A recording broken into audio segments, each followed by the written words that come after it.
শুনি। দেখি আমরা অনেক সময় কথাও বলতে শুনি, ধর্ম যার যার উৎসব। শুনুন আপনারা, ধর্ম যার যার উৎসব।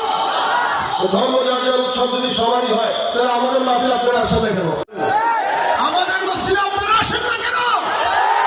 মনে রাখবেন, এদেশের হিন্দু মুসলমান একসঙ্গে থাকে, একসঙ্গে বসবাস